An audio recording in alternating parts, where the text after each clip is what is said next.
Natural farming का विस्तार आज 21वीं सदी की कृषि की मांग है। बीते कुछ सालों में मांग बढ़ने के कारण खेतों में एग्रीकल्चर से जुड़े कई सेक्टर्स में केमिकल्स का इस्तेमाल तेजी से बढ़ा है। केमिकल फर्टिलाइजर्स और पेस्टिसाइड्स के ज्यादा इस्तेमाल के कारण सॉइल फर्टिलिटी गिर रही है, सॉइल मॉइस्चर पर असर पड़ रहा है और इन सबके साथ फार्मिंग की कॉस्ट पर हर साल वो बढ़ती ही जा रही है। इसका सॉल्यूशन क्रॉप डाइवर्सिफिकेशन और नेचुरल फार्मिंग से ही संभव है। साथियों, हमारी मिट्टी की फर्टिलिटी और क्रॉप में न्यूट्रिशनल रिवाइवल के लिए हमें नेचुरल फार्मिंग के रास्ते पर बढ़ना ही होगा। ये हमारा विजन भी है और हमारी जरूरत भी है। तभी जाकर हम अपनी आने वाली पीढ़ियों के लिए अपनी बायोडायवर्सिटी को संरक्षित रख पाएंगे।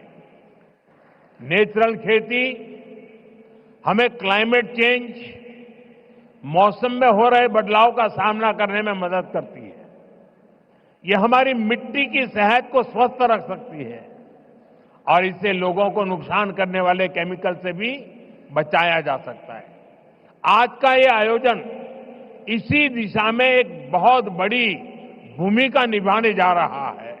साथियों, हमारी सरकार भारत के किसानों को नेचुरल फार्मिंग के लिए भी बहुत प्रोत्साहन दे रही है। 1 वर्ष पहले केंद्र सरकार ने national mission on natural farming की शुरुआत की थी। इससे लाखों किसान जुड़ चुके हैं।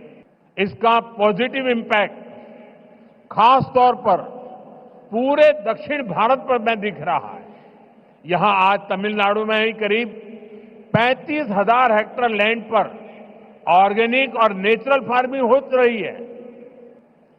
साथियों, नेचुरल फार्मिंग भारत का अपना स्वदेशी विचार है। यह हमने कहीं से इंपोर्ट नहीं किया है, यानी हमारी ट्रेडिशन से जन्मा है। हमारे पूर्वजों ने तपस्या करके इसको तैयार किया है और ये हमारे पर्यावरण के अनुकूल है। मुझे खुशी है कि दक्षिण भारत के किसान प्राकृतिक खेती की परंपराओं जैसे पंचगव्य, जीवामृत, बीजामृत, आच्छादन आदि को निरंतर अपनाए हुए हैं। ये परंपराएं मिट्टी का स्वास्थ्य बेहतर रखती हैं, फसलों को केमिकल मुक्त रखती हैं और इनपुट कॉस्ट बहुत कम कर देती है।